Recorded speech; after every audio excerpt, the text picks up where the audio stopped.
Hey guys, how's it going? Looks like it's another build. It's inside. It was outside. I'm glad it's in here. We're going to start tearing this thing apart. It's a 1998 Subaru Impreza 2.5 RS. Will not be a 2.5 RS anymore. We'll be lifting up this hood, pulling out that engine, and doing a major swap. Stay tuned.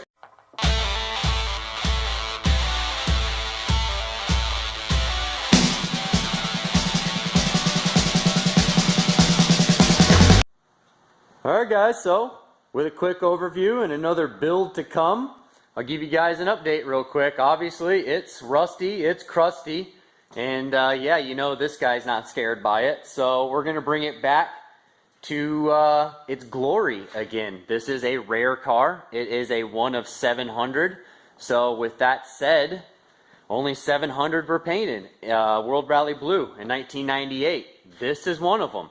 I happen to own one also as well, so I'm looking forward to building this one also. Mine is swapped. I did an EJ205 swap to it. So on this one, we're going to be taking out the 2.5 RS engine, which is, in my opinion, really just underrated. It doesn't have much power, so that's basically what we're going to try and do, is go for that power to weight ratio. Put a lot of power in here, and you basically don't have to worry about any tolerances that you would have to put on for a heavier car. What I mean by tolerances, add in more boost, add in more power, and whatnot. I could put, let's say, a SVX engine in here, an EG 3.3 liter, which everybody knows that the internals are very strong on those, and they handle boost very well. So I no longer own the SVX anymore. This guy does. Sold him on the idea of doing the swap. I've really wanted to do it, and from what I understand, the SVX merge is stupid easy. I watched a couple YouTube videos. That's right, YouTube videos, because I've never done it before. And yeah, it looks pretty relatively easy. You know, ignition to ignition, power to power, you know, type deal. Pretty simplistic. The wiring schematics are all online, of course. I'm going to show you guys all that later on. But yeah, it's rust. We're definitely going to be painting it the same color, guys. I'm not going to mutilate this car and paint it some stupid monstrosity color. It is World Rally Blue. When you think of Subaru, you keep it true, you paint it blue. That's the way it works. So with that said, guys, let's get a little run around of what this thing looks like. Okay, so you've already seen this side. This side's all pretty rusty and crusty. The fenders are going to have to get replaced and whatnot, and so are the doors. All along the inside, they're shot. So it is what it is. These doors are going to have to be replaced, just because it would take too much time to repair it to get it back to where it needs to be. And plus, the bottom sill on the inside's rotted, so there's no bringing that back unless you got a new door. This obviously does need quarter panels, you know, and other side as well. It's actually not as bad as mine was, which is a good thing. But with that said, I'll show you guys. This is the solution. So we went with the FRP 40mm panels. They will replace the fenders, as you can see back here behind. And yeah. They're very, very, very lightweight. There's not much to these things, guys. I can see now why they only ask $500 shipping, you know, or excuse me, $500 with shipping. So, ship to your door, $500 all day. Everybody wonders, how do they fit? Well, not too bad. As you can see, I've got the body line as best as I can get. The best way to put these guys on is just a single self-tapper on all of the high spots. If it's popping out on you, just self-tap it down. That way it holds it in the position that you want it. And yeah, go from there. The 40 mil guys, if you guys are wondering, they're really not much wider. You know, you're talking 40 mil is supposed to be, I believe, an inch and a half. And that's definitely not an inch and a half. You know, here's my finger. So it's just a little bit more than a finger width. But other than that, I mean, I guess it does make it look a little wider. I'm not really too happy with how wide it is. I was kind of hoping for it to be wider, but it is what it is. It is going to help fix this rut situation because there's a lot of, rust underneath here. It's all rotted. So basically I get to cut that away and fiberglass in a lot of problematic issues. So what's great about that is it is going to be extremely, extremely lightweight. So as far as being rigid, because the panels are now going to be fiberglass in a lot of areas, it is going to definitely lose a lot of rigidness in the car. Now what I mean by that is the car going to be stiff anymore? The car was never stiff to begin with. Anyone who owns a Subaru or a GC body or GM body in the US. I call them GCs, guys. Everybody knows what a GC is, so if you want to slap my PP for calling it a GC and not a GM6 or whatever, I'm not that guy. I'm not going to sit here and be totally technical about it. If I say GC, you know it's a two-door. So yeah, with that said, I hate getting in technical arguments over something that I already know, and it's just kind of like one of those little tiddlywink things that I don't even want to deal with. So don't bother me with it. I'm just kidding. So with that said, guys, we're going to basically restore this. We're going to bring this GC body back together. GCs are my favorite. I really like to just specialize in these. Obviously, I will work on GD bodies. These are great cars. I mean, guys, they're beautiful. I personally own a Hawkeye as well. I love them. I love the GDs. So GC, GM body, and GD are probably my favorite. I like them a lot.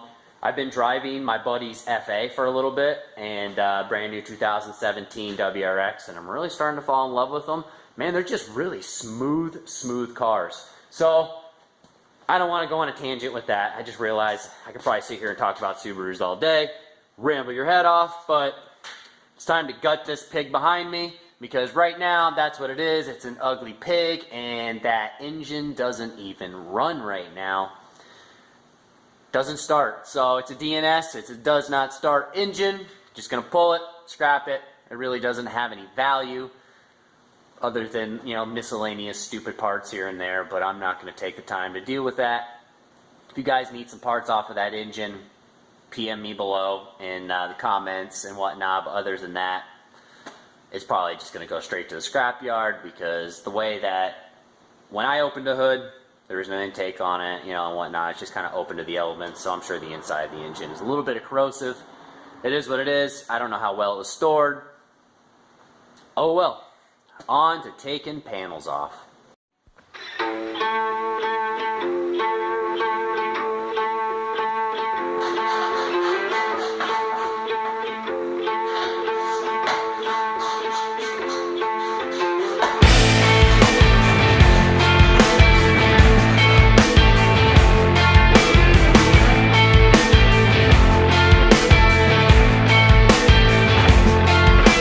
Swinging my head through a swarm of bees, 'cause I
it's already going to give me a problem. Look at these tabs right here. There's no way that if I attach those with 10 millimeters on the inside of that door where they're supposed to be, are they going to stay stationary? I guarantee they snap right off this fender. Bet me.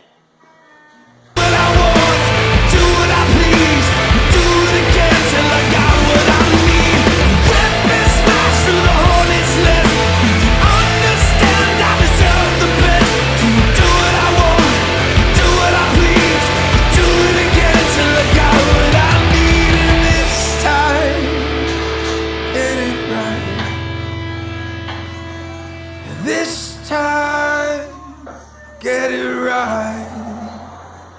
It's gonna be this time, I'll get it right.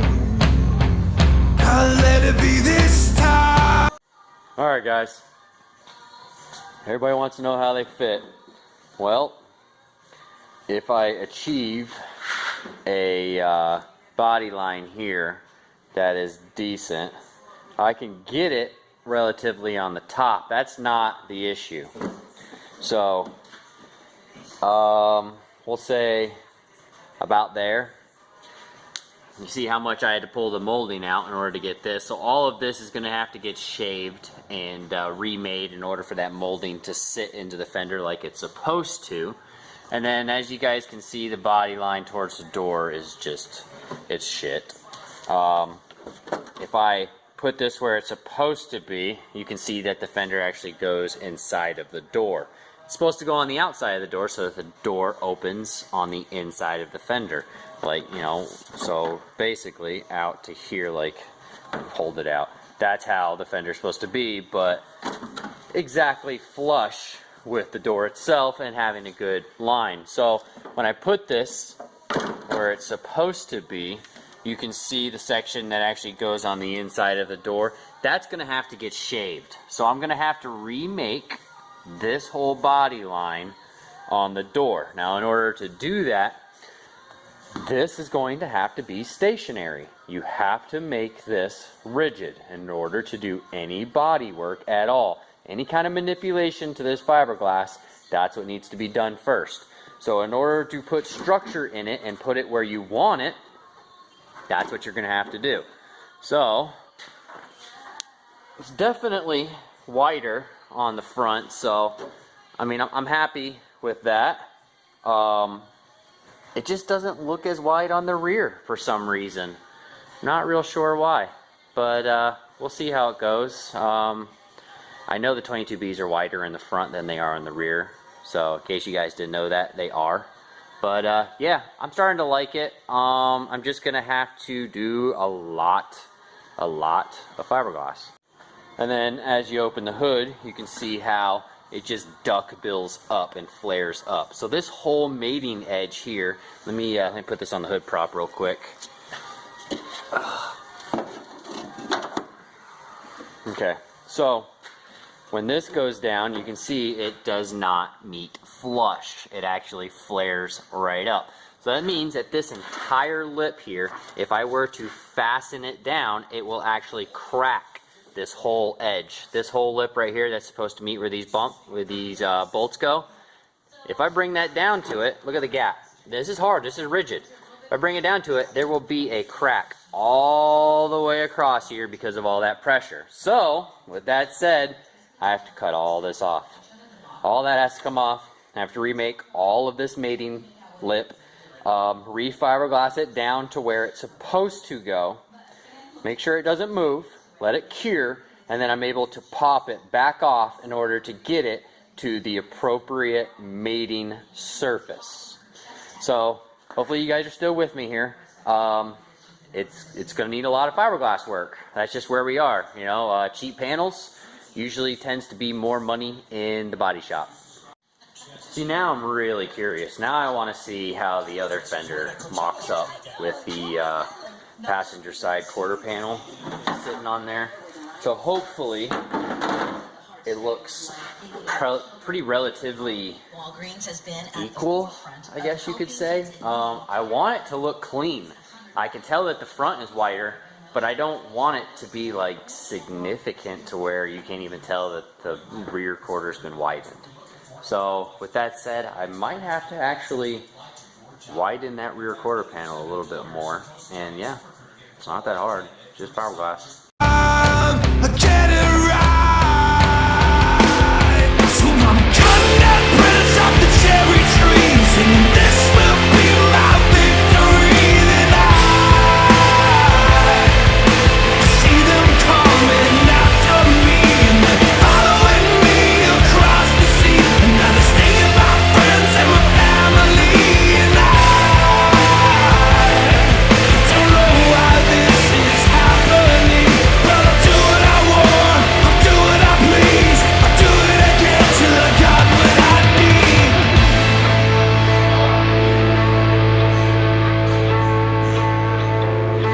I keep swinging my hand through a swarm of bees, 'cause I want honey on my table.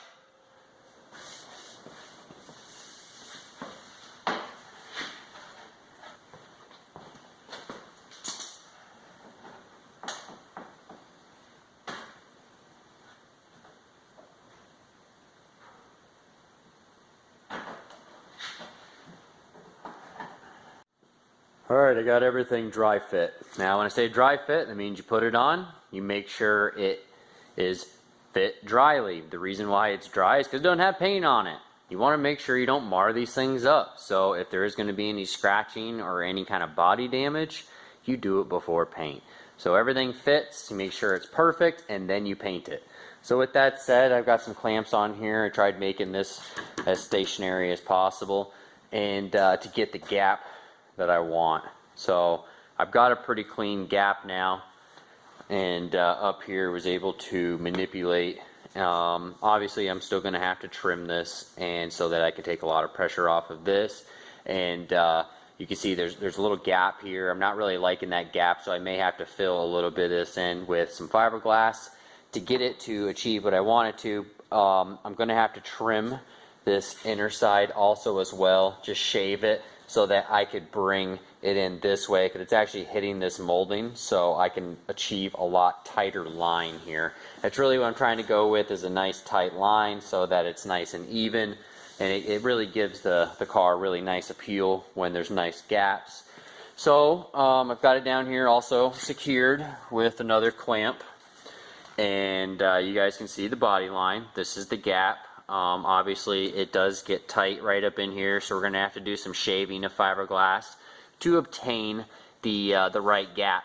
The best way to do this, guys, is take a piece of tape and you draw it all the way down to achieve the gap that you want, and then you just cut to the tape so that it's perfect, and then you just pull away the tape and you got a nice perfect straight line. And basically the best way to do it is just go off of this actual door line, you know, the blue door, the actual line here, and that's the best way to get to achieve the gap you're looking for.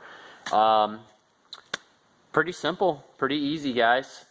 They do fit like crap, but with time and yeah, of course, the most important part, patience.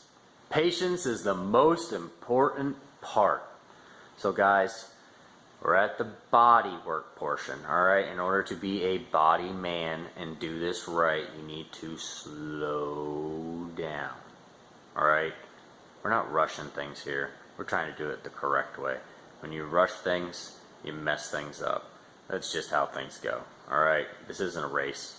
We're not in a hurry, you know? We're trying to do this right. So in order to make this look like steel and make it look mean, because clean is mean, you have to take the time to do so, alright? So do it. Take the time to do so. Now, there is one thing that I have a pet peeve about. I see it all the time, posted online, you guys love these kits because they're cheap. I get it. You know, they're affordable. They fit. They work. You know, they do their job. I get it. But the guys that made these, they're not body men. All right? Understand that they just want your money. All right? This was just a part of the market that they were able to achieve and make money off of, because you want it, they make it. That's just how things are. So with that said, listen to me when I say this, all right? Let me kneel down here real quick. All right, you guys see the holes, right? You see the divots where it's lower? This is not how we do things anymore. All right, cars are not even built this way. They're unispotted just about every 2 inches, inch and a half, some places. But, and they still flex. Cars flex. That's why we have to put strut bars in them. That's why we have to stabilize them. That's why we have to do all these things to brace them up via roll cages, blah, blah, blah, blah. So, if they build cars every 2 inches and they still flex, what do you think this thing's going to do when it's fastened every 6 inches, every half a foot? It's definitely not mated in between that. So what happens in between these portions of the holes and the divots? Well, they expect you to put this on with a rivet. Well, somebody, guys, they want to mold them in. Well, the old school way is you kind of just milled down the top or flatten the top of the rivet down, and you threw fiberglass over it. You did your body work, you sanded it flat, and it was a nice thin coat. It was gone. You sent it. Called the customer out and it was done. It was all painted. It looked beautiful. 3 weeks later, I can see where you put those rivets because the UV rays have soaked the primer and soaked that fiberglass, that fresh fiberglass that you put on there. And I can see all of these sunken little holes that eventually they do seep through the body and the paint job. You'll see them. Absolutely see them. I know you've seen them. How do you get rid of them? Well, high strength panel bonder. It's 2-part. It's epoxy. We can't weld this. It's not fiber, or it's not steel. It's fiberglass. So in order to achieve what we're looking for, to have a strong surface bond all the way around, because I want to make this panel mated to the steel panel and act as though it's one solid panel. I don't want it to have any flexing, any kind of weakness in any kind of portions of this. Sorry, I'm just getting a little frustrated because stuff like this really irritates me. I understand these things are cheap. I understand it's easy for you to just rivet them on, drill a bunch of freaking holes in your car and think it looks great. I never understood the whole rivet a body kit onto your car. I don't know. I just don't do that. I also don't understand the whole, when your wheel is crooked, that's now called stance. Last time I checked, stance was when the wheel was flush. It was called hella flush look. That was a stance. And now, jacking yo shit up now is cool. Why? So, I don't do that. I don't put my name on that trash. So, that's you guys. You guys do that. You know, so if that's what you guys are looking for here and think that I'm done, I'm going to throw bumpers on this and probably just paint that and call a customer and say, hey, come get this. No. No, no, no. By all means, unsubscribe from my channel, because I'm not going to ever do stuff like that or ever implore anybody, and I can't even understand why anybody even gets views for doing it. Yeah, so what? So you don't have money? Then don't buy it. Don't drill holes in your shit if you don't have money to fix it or paint it. There's no point. No point. Put it to the side. Put it in your bedroom. Put it in your basement until you have that money. I guarantee you can get the money if you actually wanted it. If you bought the kit, you got enough money to fix it. That's just the way things work. If you can't afford to paint it, you can't afford to buy the kit, guys. That's how that works. Understand that. You can't live on all these dreams and hopes that it's just going to happen overnight. Stuff like this takes time. Oh boy, does it take time. All right? It's called fiber trash for a reason. I call it that. You'll hear a lot of body guys call it fiber trash for this here reason that we don't like it. because it's hard to work with, and then once it's set up like it is now, that's hard, it's rigid. If I go to move it in any kind of direction, it's going to crack. And then guess what I have to do? Grind that crack out and then lay all new fiberglass in. There's so many sections on this that I'm going to have to rebuild because it's fiberglass, just to get it to sit the correct way. And understand that this is ultra thin, so it's going to crack. It is what it is. So you have to put structure in there. In order to put structure in there, you have to do it the correct way. Pay attention to what you're doing. If you've got to brace it, put a brace in there. Hide everything. Don't go around and drill, what is there, 30 or 40 insets for some holes? Yeah, let's run an 1/8 inch bit all the way around that. Come on. Before I put that bond on there, that panel bonder, and secure that on there, I'm going to weld every single little hole that I made from the self-tappers that are holding it in position now. So that's the way things are done, guys. You go in there and you brush the backside of the hole if you're not going to weld it, all right? You need to go in there and do rust prevention, because don't expect that that little pilot hole that you drilled is not going to rust away. You just opened up fresh metal. It's horrid to think that, and I'm really sorry, guys, to go on a rant about that. You know, it's just something that really bothers me. I can't stand it. I'm a body guy, and I like things to be done right. Yeah, I'm a little OCD sometimes for it, you know, and I shouldn't be so obsessive about it, but I am. I totally am. I'm that guy that you're going to watch and he's going to do it the right way, or he's not going to do it at all. I'm not going to deal with that. I don't want to deal with stuff like that, let alone put my name on something like that. Can you imagine if I just riveted everything on and just sent it? I was known as that guy. Well, what kind of value is that? How do you value that kind of work? So you did it in your driveway. You riveted the kit on. Good for you. Now it's time to take it to a body shop so someone else can get it done the correct way. And there's a good chance you didn't even rivet it on the correct way. You know how long it took me just to do that back panel right there? A long time just to get it to fit correctly. They fit like poop. It is what it is. So yeah, huge rant. It's probably the most negative upload I'm probably going to have, but I can't stand when people hack up these Subarus. These things are rare. You know, take a two-door, for instance. Even if it's an L, guys, the only thing that... Guys, it's a two-door. You guys bash L's online like they're like junk. Most things are, oh, that's just an L. There's a 2.5 RS. It didn't even come with a turbo. What's so special about it? Because they made less of the L's? Get real. I mean, really get real. So the interior's different. The motor's different. You got a few oddball odds and ends that signify it as an RS, but literally I can do an RS swap in a day on an L, and you guys would still think it was an RS. And all I have to do is tell you, oh yeah, it's an RS, and all I do is change your body panels. Alright, so I got the hood open now. You guys can see the fender gaps. You see right here, this is where the fender would normally mate nice and flush. This section's actually supposed to be down. This is the actual section I'm talking about. So, where it actually bolts in, you can see right here the bung.